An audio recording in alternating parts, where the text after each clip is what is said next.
Now, in the next 2 decades, the population will go to about 50 million, and by 2100, the population would hit 100 million people, all in Lagos. And the key question is, how do we manage transportation in such a way that we can move people sustainably from one point to the other without shutting down the economy of Lagos? And that's why public transport will play a key role. Traffic management is going to play a key role. Parking, in particular, I mean, people that park indiscriminately across Lagos, eating up into the capacity will play a key role. So what are we doing to just ensure that we keep Lagos moving? I know from our side, we have developed a strategic transport master plan where we have, we've highlighted 7 rail lines, 14 BLTs, about 26 water transport, and we have looked at how we're going to integrate the whole thing. There's a lot of traffic management measures. How do we bring intelligent transport system to actually manage traffic? And then how do we regulate parking? So let's talk about traffic management first. We have identified about 60 gridlock points. We have tackled 41. We're working on about 15. And I know the major one that we talked about is the Apapa. Everybody keeps talking about Apapa gridlock. We've been on this for about 15 to 20 years. And I'm glad that we finally cracked it. What have we done to actually solve this problem? Thank you, Commissioner. Basically, it's the effort of the government. The governor promised the people of Apapa that whatever it is, he was going to solve that problem. So it's the tenacity of the government, knowing that the things agenda starts with traffic management and transportation. Absolutely. So it's a collaboration between the Lagos State government and NPA. We know that traffic going to Apapa is actually under the federal government. They're going to the port. Yeah. And then, mind you, 80% of the import and export in Nigeria is actually from that port. And then there are only 2 routes, 2 ports and 2 routes. Tinker, you can only get to it from Mile 2, and then LPC can only get there through Apapa. Yeah, that's right. So basically, you don't want them to come together. So basically, what we did was like we took out all the vehicles on the road, all the trucks on the road, and we took them outside that maritime economy, maritime system. So we created what is called parks from them, some virtual parks and frigates. Yeah. And then we use what is called like a batching and sequencing system, so that each one that has to come to Apapa would have to go to a park first, then come to a frigate, and then when it is needed at that terminal, that is when it can go. So there's no way, if you don't have anything to do in Apapa, either though, everyone, whether you have a business in Apapa or you don't have a business in the port, you just want to come and start looking for transaction. So we move from that manual column to automated column using the batching process and the call-up system. So basically, there's a call-up system that has been put in place. Yes. Now, with the call-up system, you need parking. So those trucks have to come in. You must park them somewhere so that they're not on the road. So what have you done? I mean, I know the government is providing a 31 hectare parking bay somewhere in Igomu. Yes, where so we'll be able to park. We identify a park, very big one, somewhere in Igomu, the Abat Center. So private investors actually came in. They, of course, repair the place, put in infrastructure and IT. Yes. So what we do is that all those trucks that is coming to Apapa, especially the empty containers, they pass through this, they must be there. We collect them there, and then from there, we select them to go to port. And also what we did is that for every truck, for different types of trucks, say empty containers, export containers, or even some flatbeds, so we grade them to time. Yes. So what we did for the ease of the people in Apapa is that between 6 a.m. and 10 a.m., no vehicle, none of these trucks move into Apapa, so that the people that are actually going to work, they can. Also between 4 and 6 p.m., it is also no movement time for this truck. So we don't batch them from the parks most of that time. So that's where she's going to also come in, because these parks that we are also giving, we need to expand the parks. We also need to Absolutely. look at the capacity of this park and how efficient they are. So that is where we're moving forward. Oh, that's great. So I know that the Apapa port has outgrown its capacity, and that's why we're doing the Lekki port. And it's important that what we've done in Apapa, we transfer that to Lekki, but that's something that we'll talk about later. Definitely. Now, I also know that part of the reasons why we have major congestion in Lagos is people parking indiscriminately. People just feel that they own the road. People park, they buy stuff, and I know that there's a lot of regulations going on in parking. So what are we doing to ensure that people park properly, and then we can free the road of these cars and then increase the capacity? Thank you, Commissioner. Essie, thank you so much. I think for us at the Parking Authority, what we want to do is make sure parking is no longer an afterthought. I think that's the most effective way to tackle the problem. Yeah. You must say to yourself, where am I going? And how can I park even before you get into your car? It's the same thing that's done in most cities around the world. And you're right with your stats in terms of planning now for the Lagos of 2050 or 2055. So what we're doing now is we're saying some roads you can't park on anymore. Absolutely. Any road that's less than 9 meters means in width means you can't park on anymore. We're advising the religious houses, the event centers, the hotels, if you don't have adequate parking, look for land. We also say to them, you can enter partnerships with other people, build something so that your business is not at risk. Parking isn't new in Lagos. People have parked for years, but they've paid to faceless people.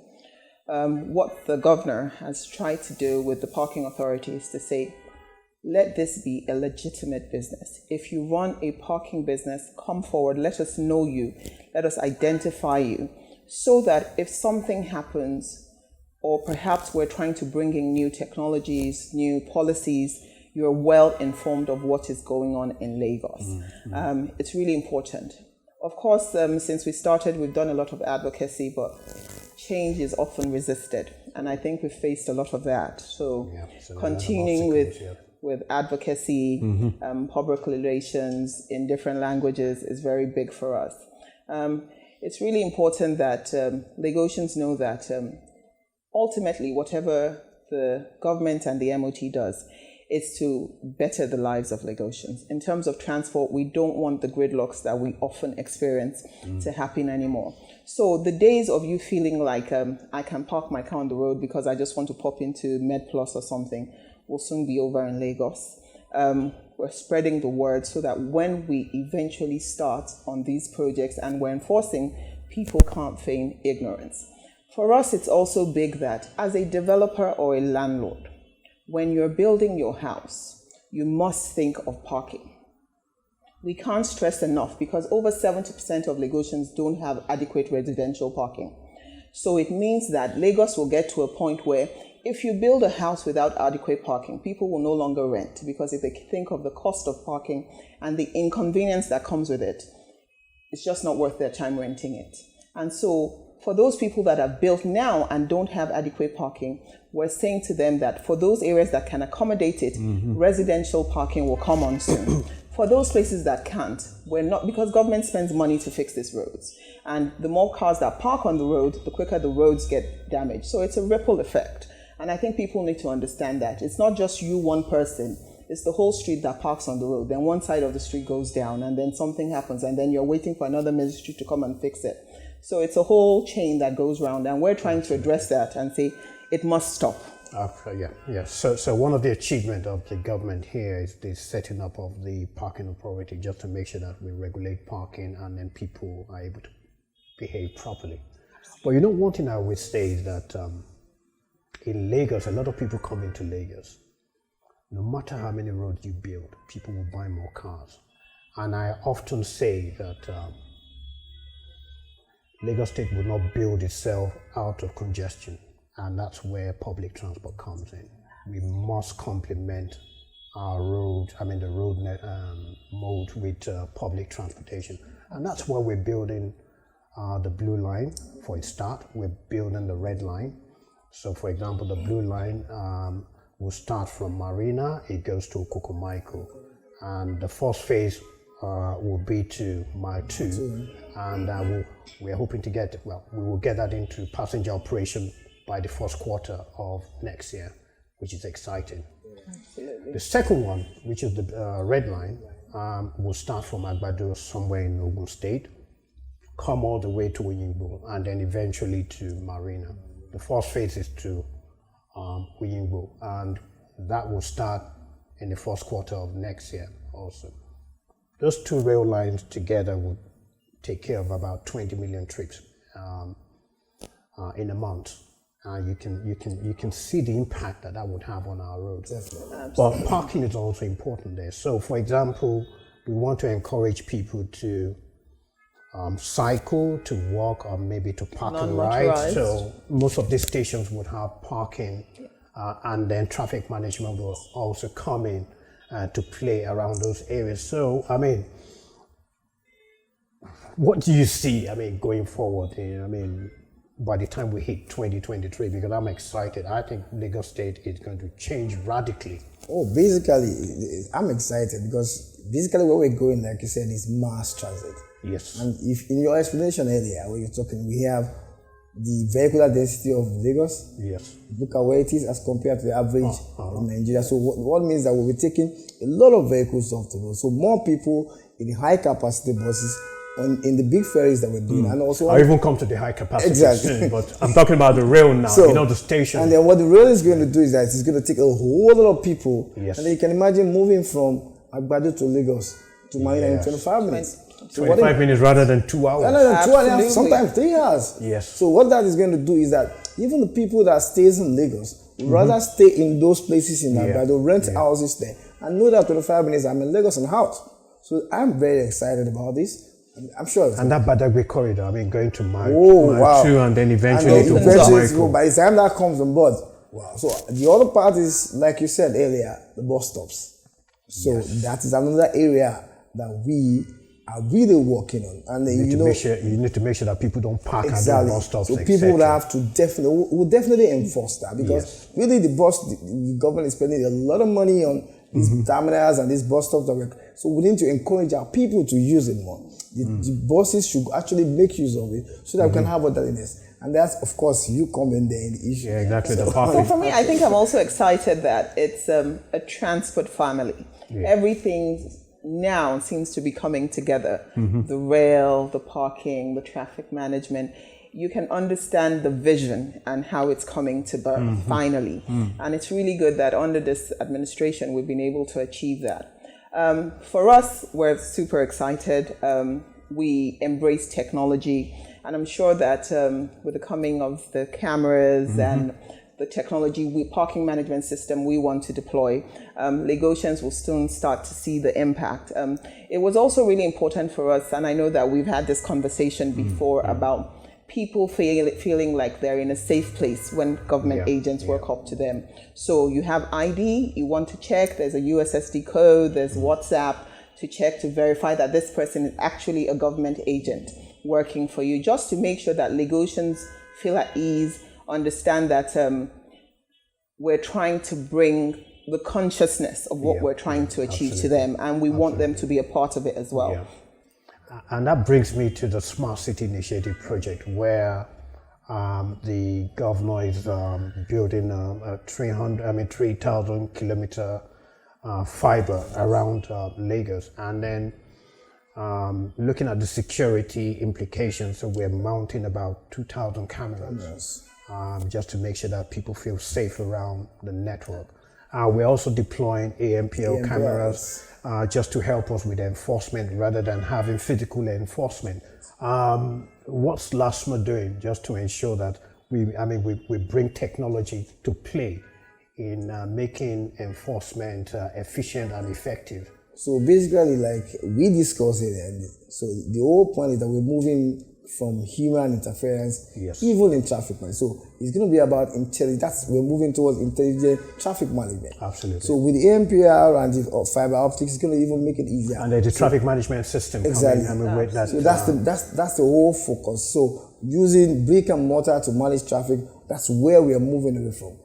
So we are moving toward where we sit down in our house. There's a sensor where we have, and we can see traffic, and we can direct traffic. So we've mounted about 22 fixed cameras for AMPL. And they're working already. They're working, yeah. I mean, they're People catching have been people. calling. Absolutely. And then the TMS, I think we have about 100 with LASMA, Yes. where they're capturing traffic violation, and we don't have to stop people on the road. So all we just do is capture their numbers and then send a fine to their address. And in fact, I must say this, for all those people that have gotten their fine and have not paid, we're doing it for you. We have it. Well, you know that? Yeah, I do. So we don't have smart to take city them initiative. Yes, so we don't need to come to your house. We don't need to Absolutely. take you to court. So the whole thing is as patriots, you understand that the government is doing so much for you. Yes, if you commit an offense, you get it. You should. If you can do the time, don't do the crime. Exactly. But you know what's exciting for me is the fact that this government is giving people options. So you're not going to be captive to your car or captive to damn food. So for example, we're building the rail. This government is building BLTs. We're putting more high capacity buses on the road. We're building a hierarchy in the bus sector where we have the BLT, Plan Your Express, where you have the high capacity buses feeding into the BLT, and then you have the first and last mile, which this government launched. These are the first and last mile that go into your community and then bring people out. Exciting. Don't forget about the e-hailing. I'm coming back to the e-hailing. So that's part of the options. Yes. But that structure, I mean, with the cowrie card holding them all together. So with one card, you can pay for the various modes of transport. Absolutely, and the carry card will also be integrating to that. So Absolutely. if you want to pay for parking, you can use your carry card as well. I think speaking to what you've said, for us, yes, we want Lagosians to move, but unless it's an essential trip with a car, the idea is that leave your car at home. So the government is providing all these options where if I live in Ikorodu and I want to get to Marina, is it really important that I take my car? What are my options? Can I get on the BRT? Is there a train station nearby that I know I can hop on? I can park my car there. Yeah. So these are the things that we're trying to do, and I think that I'm happy I'm with both of you, and of course under the leadership of the governor. I think it's a wonderful thing. I can't wait for the rail to start, for people to start using that, looking at the options, the terminals coming up where you can park your car, you can do a bit of shopping at the terminals as well, you know. So it's really redefining how we think of transport, traffic management and parking in Lagos State, and that's a wonderful thing. And one thing that we're beginning to bring back is the non-motorized transport aspect. Yeah. People need to walk, people need to cycle. The other day, the governor launched a car-free day, where we cycle. Yes, you did a lot of cycling that day. You know, and then there's a policy that is out. So every road that we build, there must be a sidewalk. You know, there will be sections where you can cycle, and just bringing the good old days back when we used to safe walk and to secure school. transport Also system. speaking to climate change and the reduction in toxins and gases as well. Yeah, I think that as a mega city, we really need to be aware of what we're doing to our environment and to the climate. And it will have impact because, you know, the rains come, people complain. So the government being proactive is saying we're going to provide all these alternatives, and let's start embracing that to build the Lagos we want to stay in. Absolutely. I think that's I thought you were going to talk about green energy. It comes to this. Oh, so you know, expecting you to there's say a that. transition. So basically, this government is piloting what we call the CNG buses. So we know what's happening to the price of diesel. It's getting really difficult for operators to operate these buses using diesel. So we've signed a deal with Rwanda to begin to pilot and then to begin to manufacture electric cars eventually, but there must be a transition to gas and then to electric. And we're beginning to look at the infrastructure that's required just to make sure that this mode, the transition is actually viable. And there's a lot of private sector that are beginning to show interest. And thanks to Mr. Governor, who has just created that environment for people to come in and do business. And I think it's just exciting. I think Lagos is leading the way to that transition to CNG and then to electric. And I'm sure the rest of the states in Nigeria will follow. Like the normal, we Lagos State will always lead. Absolutely. I know even in terms of the parking authority, at the recently held Technology and Transport Exhibition, where we showcased what we do in Lagos. There was a lot of interest, states wanting to learn what we're doing, how did we do it, how did we work with the local governments. So for sure, yes, Lagos is the pace setter, and we continue to move forward in that. Absolutely. In terms of a transport family, being able to come together and address these issues and work together. You know, I can have something or I see something and I can reach out to the LASMA and say, this is going on there, go and handle that. I think it speaks to the style of government and leadership as well. So it's really good for us. I'm happy about that. So let me let's talk about the 1,000 taxis that the government... Lag ride. Yes, that's another option. Taxis, you know, people will say, oh, well, that's more cars on the road, but taxis have a function. And good taxis would have a different functions in the society. So, for example, going to airports and then going to certain areas where you don't have much coverage. So they will have where they'll be useful. I think one thing that's exciting about the taxis and then even looking at the buses is the security aspect. So these taxis have a 360-degree dash camera, so people feel safe. There's a panic button. We're beginning to transfer that to our buses also. And so that people feel safe when they enter public transport. The rail system, you'll be able to monitor what's happening in there also. And then with the cameras around Lagos. So say, for instance, I live in Ikeja and I want to go to Marina. I can hail Lag Ride. Oh, yeah, definitely. Get to the train station. Yes. To Marina, come down, do my business. Absolutely. Get back to the train station, pick my car and go. It's just, that's so wonderful. I think that's a great thing. The different options. So Lagos